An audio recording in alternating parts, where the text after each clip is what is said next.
चलिए स्टार्ट करते हैं। चलिए आपसे पहला क्वेश्चन करें आपसे, ऊहापोह का पर्यायवाची है। ऊहापोह का पर्यायवाची, देखो ऊहापोह का मतलब क्या होता है, तो इसका मतलब होता है दुविधा, है ना। और दुविधा का अगर देखा जाए इसका जो पर्यायवाची होगा वो क्या होगा, तो यहाँ पर सही जवाब बिल्कुल राइट है, आंसर आपका बी हो जाएगा, असमंजस। तो ऊहापोह का पर्यायवाची हो जाएगा असमंजस, ऑप्शन राइट आपका बी हो जाएगा। ठीक है, चलिए नेक्स्ट क्वेश्चन बताइए कि किस शब्द में अति उपसर्ग लगा है। किस शब्द में अति उपसर्ग लगा हुआ है, जवाब देते चलिए सभी लोग साथ में जल्दी जल्दी। अच्छा, अति उपसर्ग यहाँ पर बिल्कुल सही है, आपका जो अति उपसर्ग लगा है वो आपके ऑप्शन आपका ए। क्यों? क्योंकि अति धन उत्तम लिखेंगे ना, अति धन उत्तम, तो आपका बन जाएगा अति उत्तम। तो ऑप्शन राइट आपका यहाँ पर ए हो जाएगा, यहाँ पर आपका अति उपसर्ग लगा है। उपसर्ग मतलब होता है पहले, है ना। चलिए नेक्स्ट क्वेश्चन का जवाब दीजिए कि गंगा हिमालय से निकलती है, वाक्य में रेखांकित शब्द में कारक, अर्थात ये जो शेर आपका है यहाँ पर इस अनुवाद के अनुसार से, तो कौन सा अर्थ हो जाएगा। देखो गंगा हिमालय से निकलती है अर्थात अलग हो रही है, बिल्कुल सही ऑप्शन नंबर आ रहा है सभी का।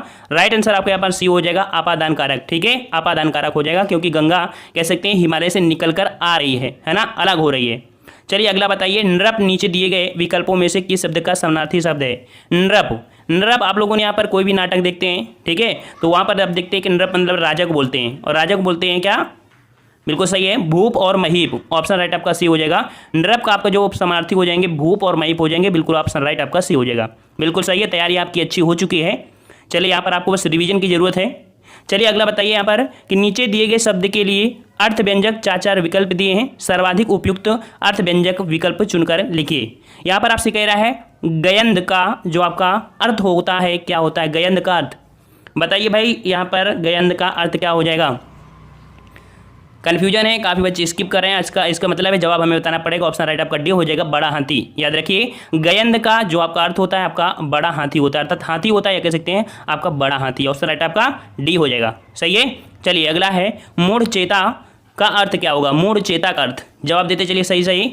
मूढ़ चेता, देखो मूढ़ चेता का अर्थ होता है आपका मूर्ख। ऑप्शन राइट आपका सी हो जाएगा, मूर्ख होता है। ठीक है, चलिए अगला है प्रायोगिक का अर्थ क्या हो जाएगा। यहाँ पर प्रायोगिक का अर्थ क्या होता है, प्रायोगिक का अर्थ क्या होता है। पहला होगा क्या कि जिसका प्रयोग कई वस्तुओं के लिए किया जाए, नहीं। चलिए ऑप्शन आपका बी हो जाएगा इसका, जिसका पहले प्रयोग किया जा चुका है उसे बोलते हैं प्रायोगिक। ठीक है, प्रयोगशाला में होता है ना, प्रायोगिक करते प्रयोग करने के बाद ही आपका कोई निष्कर्ष निकलता है तो प्रायोगिक बोलते हैं। ऑप्शन राइट आपका बी। अगला दिया है कि प्रश्न संख्या 8 और 9 में आपको दिया गया है विलोम शब्द आपको देखना है। विलोम शब्द हमने आपको बताया था पिछली वीडियो में, आपको क्वेश्चन मिला था कृतज्ञ। कृतज्ञ का विलोम क्या होता है, बिल्कुल सही है, सभी का जवाब आ रहा है। ऑप्शन राइट आपका ये हो जाएगा कृतज्ञ। ठीक है, कृतज्ञ का विलोम होता है कृतज्ञ। ऑप्शन राइट आपका सही है, ए नंबर आपका हो जाएगा। अगला है संकीर्ण का विलोम क्या होगा। संकीर्ण, तो देखो संकीर्ण का जो विलोम हो जाएगा वो आपका हो जाएगा, सही है, बिल्कुल सही। ऑप्शन राइट आपका सी हो जाएगा, विकीर्ण हो जाएगा। ठीक है, चलिए सभी के जवाब आ रहे हैं, तैयारी आपकी अच्छी हो चुकी है, बस थोड़ा और जरूरत है आपकी। 3 रुबाइयाँ के रचनाकार कौन है। 3 रुबाइयाँ के रचनाकार, काफ़ी टफ हो सकता है ये प्रश्न आपके लिए। तो राइट आंसर यहाँ पर बता दें, ऑप्शन राइट आपका डी हो जाएगा, हरिवंश राय बच्चन की आपका है 3 रुबाइयाँ रचनाकार। ठीक है, हरिवंश राय बच्चन। चलिए अगला क्वेश्चन आपको दिया गया है कि अर्थ के अनुसार आपको यहाँ पर खाली स्थान भरना है कि कुल भेद होते हैं, अर्थात अर्थ के अनुसार संबंध बोधक अव्यय के 8 भेद होते हैं। यहाँ पर अगर आप 8 भर देते हैं तो आंसर आपका राइट हो जाएगा, ए नंबर। ठीक है, चलिए नेक्स्ट क्वेश्चन का आते हैं। क्वेश्चन आपसे अगला है कि अज्ञेय जी को किस कृति पर भारतीय ज्ञानपीठ पुरस्कार मिला है। अज्ञेय जी को किस कृति पर भारतीय ज्ञानपीठ पुरस्कार आपको मिला है, तो यहाँ पर बताइए भाई। सही है, कुछ बच्चों का ये जवाब आ रहा है, क्या बात है, आ नहीं रहा है। चलिए ऑप्शन राइट आपको बता देते हैं, ऑप्शन राइट आपका सी हो जाएगा, कितनी नावों में कितनी बार, ये आपका मिला है अज्ञेय को भारतीय ज्ञानपीठ पुरस्कार। ठीक है, चलिए शांत रस का स्थायी भाव बिल्कुल सही है, पहले से बच्चों ने जवाब दे दिया है। चलिए शांत रस का स्थायी भाव क्या हो जाएगा, ऑप्शन राइट आपका ये निर्वेद हो जाएगा। क्या हो जाएगा, निर्वेद हो जाएगा। ठीक है, चलिए अगला क्वेश्चन है उच्चावास का सही संधिविच्छेद। उच्चावास का सही संधिविच्छेद, यहाँ पर जवाब आ रहे हैं सभी के। चलिए यहाँ पर किसी का नंबरिंग डालते जाइए भाई, नंबर डालते जाइए और इसके बाद नंबर के ऑप्शन डालते जाइए, तभी हमें समझ में आएगा। चलिए 14 का ऑप्शन राइट आपका सही है, बिल्कुल सी नंबर आपका। उच्चावास का संधिविच्छेद हो जाएगा उद्धन श्वास। ठीक है, ये आपका हो जाएगा सी नंबर। चलिए अगला क्वेश्चन है योगदान में कौन सा समास है। योग के लिए दान, अर्थात क्या हो जाएगा, बिल्कुल राइट आंसर आपका है बी नंबर, तत्पुरुष समास। सही है, बिल्कुल योगदान में कौन सा समास है, तत्पुरुष समास है, याद रखिएगा। ठीक है, चलो अगला पॉइंट है बहिर्मुखी शब्द में कौन सा उपसर्ग है। इसमें बच्चे गलती करने के चांस हैं, देखते हैं यहाँ पर। बच्चे गलती करते हैं नहीं। बहिर्मुखी शब्द में कौन उपसर्ग है? देखो इसे तोड़ेंगे तो बहिर और मुखी निकलेगा, है ना। तो इसका मतलब है कि इसमें आपका हिर्रा जोड़ा है, ये आ जाएगा। इसका आंसर आपका ए हो जाएगा बहिर। ठीक है, चलिए अगला है, मर्यादा किस युग की प्रसिद्ध पत्रिका है? मर्यादा किस युग की प्रसिद्ध पत्रिका है? देखो टाइम वेस्ट मत करिए, थोड़ी स्पीड में हम लोग रहेंगे। ठीक है, मर्यादा किस युग की प्रसिद्ध पत्रिका है? 17 का ऑप्शन राइट आपके यहाँ पर सी हो जाएगा, द्विवेदी युग के। ठीक है, द्विवेदी युग का हो जाएगा, बिल्कुल राइट है, शाबाश। चलिए नेक्स्ट क्वेश्चन, कि निम्नलिखित में से शुद्ध वाक्य का चयन कीजिए। शुद्ध वाक्य चयन करना है यहाँ पर। देखिए आपका पहला वाक्य पॉइंट कह रहा है ए नंबर, यह काम मैं आसानी सहित कर सकता हूँ। तो ऐसा नहीं, सहित वर्ड लगाने की जरूरत ही नहीं थी। यह काम मैं आसानी से कर सकता हूँ, बिल्कुल राइट आंसर आपका बी है, यह काम मैं आसानी से कर सकता हूँ। सही है ना, चलिए बिल्कुल राइट है। चलिए अगले क्वेश्चन को आते हैं।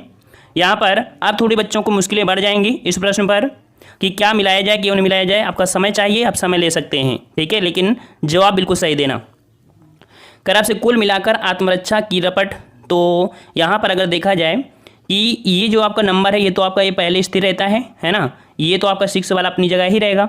अब परिवर्तन हुआ है उसको देखना है। कर आपसे देखो, अगर इसे हम लोग यहाँ पर 2 नंबर में ले दें, ठीक है, फिर इसके बाद के मामले में महिला आयोग की रपट, यहाँ पर अगर इसे हम लोग 3 नंबर में ले लें, ठीक है, फिर इसके बाद रा को अगर हम लोग यहाँ पर 4 नंबर में ले लें, है ना, तो आपका जो बच्चा है ये छात्रों को आत्मरक्षा के लिए सुरक्षा के तरीकों में निपुण किया जाता है। इसको अगर हम लोग यहाँ पर 5 नंबर ले लें, अब यहाँ पर 1 2 3 4 5 6 को मिला लीजिए, अब आंसर आपका आ जाएगा। ठीक है, आंसर आपका इस प्रकार से आएगा। ठीक है, कुल मिलाकर आत्मरक्षा के मामले में महिला की रपट तथा पुलिसकर्मियों की बातों से यही निष्कर्ष सामने आता है कि छात्रों को आत्मरक्षा के लिए सुरक्षा के तरीकों में निपुण किया जाता है। ठीक है, सी नंबर आपका यहाँ पर सही हो जाएगा। समझ में आ गया। चलिए नेक्स्ट क्वेश्चन आपको यहाँ पर दिया है, इसको भी आपको मिलान करना है। देखते हैं भाई इसका मिलान सही कर पाते हैं नहीं। चलिए समय आपके लिए हम 1 मिनट दे रहे हैं, इन प्रश्नों में समय लगता है मिलाने में, है ना। चलिए पहला आपका देखो, पहला स्थिर कर लिया करो, इसका पहला स्थिर कर लिया, है ना, क्योंकि ये तो आपका अपनी जगह है ही, फिक्स है। 6 वाला भी अपनी जगह आपका फिक्स हो गया है।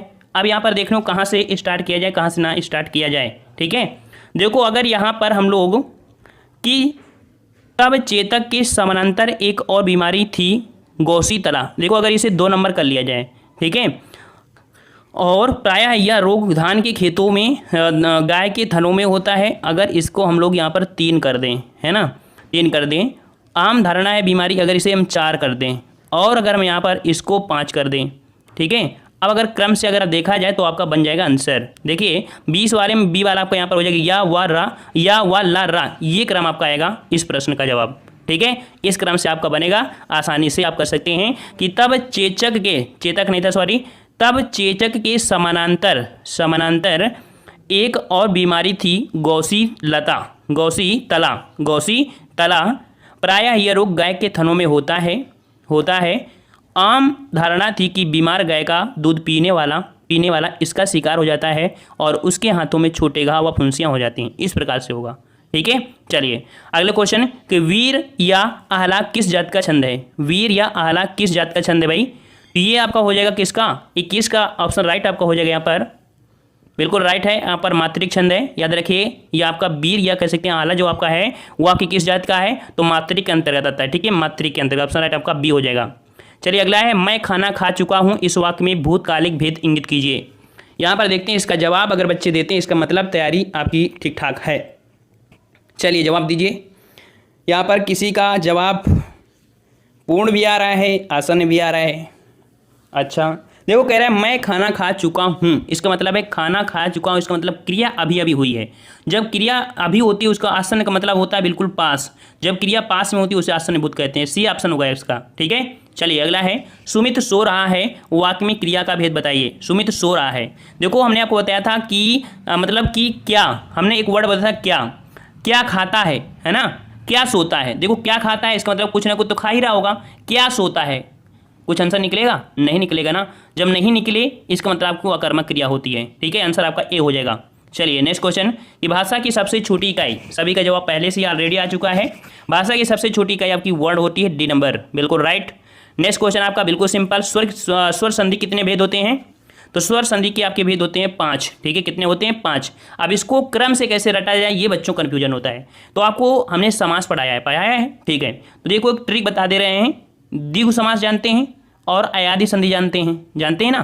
अयादि। तो आ ना लिखकर इसे हुआ कर दीजिए। अब आपके बन जाए दीर्घ संधि, गुण संधि, वृद्धि संधि, यण संधि और दीर्घ संधि। इस प्रकार से एक ट्रिक भी आपकी बन जाएगी, आप क्रम से याद कर पाएंगे। ठीक है, तो ये 5 आपकी संधियाँ होती हैं। सही है। चलिए अगला क्वेश्चन है, अति मलिन वृषभानु कुमारी अधो मुख रहित ऊधव उरध नहीं चितवहि जो गदहारे थकित जुआरी छूटे चिहुर बदन कुमिलाने जो नालिनी हिमकर सी मारी। देखो हमने बताया कुछ आपके प्रश्न होते हैं जिनको आपको छोड़ना ही पड़ेगा, है ना। इसका जवाब आपका होगा वो आपका है, देखो श्रृंगारस है लेकिन कौन है, विप्रलंब श्रृंगार है। ठीक है, विप्रंग, क्योंकि यहाँ पर कह सकते हैं कुमलाने भी आपको दिया है। ठीक है, तो कह सकते हैं कि थकित भी है, तो इस प्रकार से कहीं ना कहीं आपका विप्र रूप में होगा। इस प्रकार से सी नंबर आपका विप्रलंब श्रृंगार होगा। ठीक है, अगला है गीदड़ का स्त्रीलिंग क्या होगा, जवाब दीजिए सभी लोग भाई। गीदड़ का स्त्रीलिंग क्या होता है, गीदड़ का स्त्रीलिंग। तो यहाँ पर किसी का भैया गीदड़ी, गिदड़िया, गिदड़ी, देखो आंसर आपका होगा सी नंबर गीदड़ी। गीदड़ का गीदड़ी होता है ना कि गीदड़नी। ठीक है, गीदड़ी होता है सी नंबर। चलिए अगला है कि निम्नलिखित में से कौन सा शब्द बहुवचन है। हमने आपको हमेशा बताया है कि कुछ आपके शब्द ऐसे होते हैं जो हमेशा आपके बहुवचन में प्रयोग होते हैं, है ना। और हमेशा बहुवचन में प्रयोग होने वाला आपका ये शब्द कौन सा है, आपको मिल गया होगा। सही है, बिल्कुल ऑप्शन राइट आपका हो जाएगा यहाँ पर कौन सा, बी नंबर प्राण। देखो उसके प्राण निकल गए, है ना, तो इस प्रकार से आपका बी हो जाएगा प्राण। चलिए संज्ञा या सर्वनाम की विशेषता बतलाने वाले शब्दों को क्या कहते हैं, संज्ञा या सर्वनाम की विशेषता बतलाने वाले शब्दों को क्या कहते हैं। 29 का जवाब ऑप्शन राइट आपका ए हो जाएगा विशेषण। देखो विशेषण क्या होता है, संज्ञा या सर्वनाम की विशेषता बतलाने वाले शब्दों को विशेषण कहते हैं। और अगर बोलें कि विशेषण की विशेषता बताने वाले, तो विशेषण की विशेषता बताते हैं विशेष, है ना। चलिए निश्चयवाचक सर्वनाम कौन सा है, 30 का जवाब दीजिए, सभी के जवाब आना चाहिए, बहुत ज़्यादा टफ पेपर आपका आज नहीं है। ठीक है, निश्चयवाचक सर्वनाम आपका कौन सा है, तो आपका देखो यह जो आपका है निश्चय, जैसे मान लीजिए कि यह जो सामने घर है मेरा है ना, तो इस प्रकार से ये निश्चय हो गया ना कि है तो है ना, इस प्रकार से डी हो जाएगा। चलिए अगला कि वर्तनी की दृष्टि कौन सा शब्द सही है। यहाँ पर ज्योत्सना लिखा है और ज्योत्सना हमने बहुत बार आपको पढ़ाया है। ज्योत्सना कौन सा राइट हो जाएगा भैया, ज्योत्सना। चलिए ऑप्शन राइट सही है, बिल्कुल ऑप्शन आपका बी हो जाएगा, ज्योत्सना इस प्रकार से लिखते हैं, बी नंबर। चलिए घा का उच्चारण स्थान बताइए, घा का उच्चारण स्थान आपने कह सकते हैं वर्णमाला पढ़ा होगा। वर्णमाला में हमने आपको बताया भी था कि वर्णमाला में आप कह सकते हैं जो का वर्ग होता है, का खा गा घा, ये होते हैं कंठ वर्ण। ठीक है, कंठ वाले, ऑप्शन राइट आपका बी हो जाएगा। ठीक है, गले का प्रयोग इसमें ज़्यादा होता है। चलिए कह रहे हैं आपसे काम का नाम बताने वाले शब्द को क्या कहते हैं, काम का नाम बताने वाले शब्द को क्या कहते हैं। देखना है कि इस प्रश्न का जवाब सही आता है या नहीं, और काफ़ी बच्चे गलती करेंगे इसमें। काम का नाम बताने वाले शब्दों को देखो क्रिया से ही पता चलता है ना काम हो रहा है ना, सी नंबर आपका होगा। चलिए भाई थोड़े से और मेहनत करिए। अगला है का खा गा घा, का खा गा फा में कौन सा उर्दू से लिया गया है, इनमें से कौन सा वर्ड है जो आपके उर्दू से लिया गया है, उर्दू से 34 का जवाब। देखो उर्दू कह रहा है ना कि फारसी कह रहा है, उर्दू कह रहा है ना, 34 का जवाब। चलिए कुछ ही बच्चों का जवाब आ रहा है, यहाँ पर किसी का फा आ रहा है, किसी का खा। देखो राइट आंसर आपका 34 का कौन सा हो जाएगा, ऑप्शन राइट आपका हो जाएगा यहाँ पर खा नंबर जो आपका खा है। ठीक है, ये आपका उर्दू से लिया गया है। ठीक है, अगला है जिन शब्दों के अंत में आ आता है उन्हें क्या कहते हैं। चलिए कुछ बच्चों का जवाब पहले से आ चुका है, बहुत शाबाश, मेहनत करते हो इसका मतलब, डेली वीडियो देखोगे तो पता आपको पक्का है फ़ायदा मिलेगा ही। तो इनको हम क्या बोलते हैं, अक्रांत बोलते हैं। ठीक है, सी नंबर आपका डी नंबर आपका हो जाएगा अक्रांत, जिन शब्दों के अंत में आता है उन्हें अक्रांत कहते हैं। ठीक है, चलिए अगले क्वेश्चन आपको गद्यांश है, और गद्यांश को हमने बताया कि गद्यांश में पहले प्रश्न पढ़ लिया करिए, हो सकता है उसका जवाब आपको आता हो। चलिए जैसे आपको दिया सजीव भाषा का क्या अर्थ है, सजीव भाषा मतलब होती है जो गतिमान होती है, इसका आंसर आपका डी होगा। देखो गद्यांश है, आपको बोला है कि गद्यांश को हम पर्सनल आपको सॉल्व करा देंगे। ठीक है, तो आपको हम फोकस करा दे रहे हैं, थोड़ा कह सकते हैं कि जीएस के मामले वाला आपका ये कह सकते हैं गद्यांश है, इस हिसाब से आंसर बता देते हैं, इस पर फोकस नहीं है। आपके खाते में 4 नंबर हम आपको जोड़ दिए हैं। ठीक है, यहाँ पर आपको दो देखो कितने क्वेश्चन आपके हैं, 36 से 40 हैं, तो ये आपके जो 5 नंबर है इनको आपको हम दे दिया है। लेकिन बता दें शब्द ग्रहण दोष क्यों नहीं होता है, गुण कैसे होते हैं। 37 का जवाब आपका ए हो जाएगा, क्योंकि शब्द भंडार भाषा की समृद्धि का परिचायक है। ये जीके के जैसे आपके क्वेश्चन है, जैसे कि दिया हिंदी में प्रचलित अंग्रेजी शब्द कहे जाएंगे। अब बताइए, तो हमने आपको बताया ही है ना, जरूरी है कि गद्यांश क्वेश्चन है, ऐसे भी आ गया है ना। तो हिंदी में प्रचलित जो आपके अंग्रेजी शब्द कहे जाते हैं, देखो हिंदी में प्रचलित अंग्रेजी शब्द कहे जाते हैं वो आपके कह सकते हैं विदेशी भाषा के आ जाते हैं, है ना, आते हैं ना। जो कह सकते हैं हिंदी में प्रचलित अंग्रेजी शब्द कहे जाते हैं उन्हें हम विदेशी कहते हैं। कि विदेशी आए कहाँ से, विदेशी तो आए हैं। मान लो स्टेशन बोल दिया, अंग्रेजी शब्द है ना, और अंग्रेजी शब्द कैसा है, विदेशी शब्द है कि नहीं है, तो आंसर आपका डी हो जाएगा। चलिए ह्रास का अर्थ क्या होता है, ह्रास का अर्थ क्या होता है, जवाब दीजिए। चलिए कुछ बच्चों को जवाब आ रहा है। चलिए ऑप्शन राइट आपका बी हो जाएगा, क्षति। याद रखिएगा ह्रास का मतलब होता है क्षति, कमी, है ना, ऑप्शन राइट आपका बी हो जाएगा। चलिए अगले, ज्यों ज्यों हिंदी का प्रचार बढ़ेगा त्यों त्यों क्या होगा भैया? ज्यों ज्यों हिंदी का प्रचार बढ़ेगा, सर बताइए क्या होगा? तो 40 का ऑप्शन, ज्यों ज्यों हिंदी का प्रचार बढ़ेगा नए शब्दों का आगमन होगा। सी नंबर आपका हो जाएगा, नए शब्दों का आगमन। ठीक है, बढ़े। चलिए, इनमें से किस बोली का बिहारी हिंदी से संबंध नहीं है? देखो बिहारी में आपके आती है मगही, मैथिली, भोजपुरी, लेकिन अवधी नहीं आती है। अवधी आपकी आती है पूर्वी हिंदी में। ठीक है, समझ में आ गया ना? बिल्कुल सही है, हम समझ रहे हैं आपकी ट्रिक काम कर रही है ABC वाली। चलिए आंसर आपका ए हो जाएगा। ठीक है, दक्षिण का विलोम शब्द बताइए। सभी का जवाब आना चाहिए। दक्षिण का विलोम, दक्षिण का विलोम क्या होता है भाई? दक्षिण का विलोम, तो दक्षिण का विलोम होता है वाम। क्या होता है? वाम। ठीक है, देखो पूर्व, पश्चिम, उत्तर, दक्षिण, और उत्तर को हम बोलते हैं वाम। इस प्रकार से हो जाएगा सी, है ना? अगला है कि शुद्ध वर्तनी के चयन कीजिए। इसका तो जवाब दे ही सकते हो भाई, नहीं दे सकते हो? दे सकते हो, चलो भी दो फिर। शुद्ध वर्तनी का चयन आपका है तो डी नंबर आपका हो जाएगा भाई। देखो किसी का सी नंबर भी आ रहा है, ऐसा क्या है? बर्तन ऐसे लिखा जाता है, सीधे सीधा शुद्ध होता है बर्तन, डी नंबर। अगला है ज्ञानोदय में प्रयुक्त संधि बताइए। ज्ञानोदय, देखो ओ की मात्रा आ गई है और ओ की मात्रा है, इसका मतलब आपका ये जो आपका है कौन से गुण संधि होगी? गुण संधि किस में आती है? आपकी स्वर संधि में। इस प्रकार से आंसर राइट आपका ए हो जाएगा। ठीक है, अगला है कि कौन सा उपसर्ग आचार शब्द से पूर्व लगने पर उसका अर्थ जुर्म हो जाता है? अर्थात कि आचार के आगे हम लोग क्या लगा दें जिसका अर्थ आपका जुर्म निकले, अर्थात अत्याचार निकले, है ना? तो देखो अगर आचार के आगे हम यहाँ पर अति जोड़ दें, देखो अति धन आचार, अति धन आचार अर्थात अत्याचार, और अत्याचार का अर्थ क्या होता है? जुल्म होता है ना। ऑप्शन आपका बी हो जाएगा भाई। ठीक है, सुधार लीजिए कमियां। चलिए अगला, अव्ययी भाव समास का एक उदाहरण आपको जो है यथाशक्ति। यथाशक्ति कैसा है? अव्ययी भाव है, और यथाशक्ति को अगर हम समास विग्रह कर दें तो क्या अर्थ निकलेगा? बताइए भाई। यथा जो शक्ति की, शक्ति के अनुसार। 46 का सी नंबर आपका सही है, बिल्कुल सही है, सी नंबर आपका हो जाएगा। चलिए नेक्स्ट कर आपसे, शब्द रचना के आधार पर बताइए कि कौन सा शब्द योग रूढ़ है। बताइए, योग रूढ़ शब्द आपसे पूछा है। हमने बताया था शब्द 3 प्रकार के होते हैं, एक होता है रूढ़ शब्द, फिर एक होता है आपका यौगिक शब्द, दूसरा होता है योग रूढ़। योग रूढ़ को हम लोग बहुब्री बोलते हैं। अब यहाँ पर बहुब्री आपको दिख गया होगा, कौन सा? सही है, बिल्कुल डी नंबर आपका जलज। ठीक है, जल से उत्पन्न हुआ कमल, देखते हैं कैसे निकलता है। हाँ ठीक, डी नंबर। चलिए अगला है भारतीय शब्द का बहुवचन। आपके वीडियो एग्जाम में भी क्वेश्चन आया था। भारतीय शब्द का बहुवचन क्या होता है? भारतीयों होता है। क्या होता है? भारतीयों। और कौन सा? 48 का ए नंबर सही है, ए नंबर आपका होगा भारतीयों। अगला है निम्न क्रियाओं, निम्न क्रियाओं में से कौन सी क्रिया अनुकरणात्मक नहीं है? निम्न क्रियाओं में कौन सी क्रिया अनुकरणात्मक नहीं है? 49 का जवाब दीजिए भाई। देखो अनुकरणात्मक कह सकते हैं ऋणात्मक रूप से, कोई ऐसा अर्थ नहीं दिया गया, ऋणात्मक तरीके से अर्थ नहीं होना चाहिए। देखो कह सकते हैं जैसे फड़फड़ाना, मिनमियाना, मिमियाना, हिनहिनाना, ये आपको कह सकते हैं किसी प्रकार से आपका ये आपका है ये का झुठलाना, झुठलाना यहाँ पर आपका अनुणात्मक नहीं है, अदर आप यहाँ पर कह सकते हैं। इसका आंसर आपका यहाँ पर सी होगा, थोड़ा बहुत समझिएगा। चलिए अगला है कि निम्नलिखित वाक्यों में से कौन सा ऐसा वाक्य है जिसकी क्रिया कर्ता के लिंग के अनुसार ठीक नहीं है?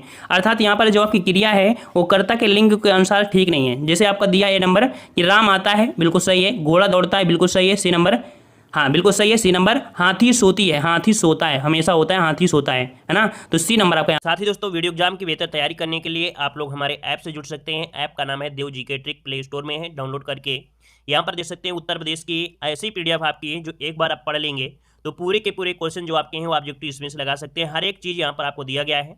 अगर आप लोग जीके की PDF लेना चाहते हैं तो जीके में भी दोस्तों देख सकते हैं कि आपकी कितनी बेहतर से बेहतर आपकी यहाँ पर PDF आपकी कंप्लीट की गई है और काफ़ी अच्छे से हर एक टॉपिक आपका दिया गया है ना। देख सकते हैं कि जीके वाले में आप लोगों के लिए इतिहास के दोस्तों 700 प्रश्न है, भूगोल के 500 प्रश्न है, संविधान के 500 प्रश्न, और यहाँ पर मिक्स जीके जो कि आपको अभी हमने दिखाया ये आपके 1000 प्रश्न है ना, जो कि आपके वन लाइनर में है। और प्रैक्टिस के लिए यहाँ पर हिस्ट्री के 250 ऑब्जेक्टिव क्वेश्चन, पॉलिटी के 250 ऑब्जेक्टिव कह सकते हैं प्रश्न आपके हैं, ज्योग्राफी के ऑब्जेक्टिव क्वेश्चन है।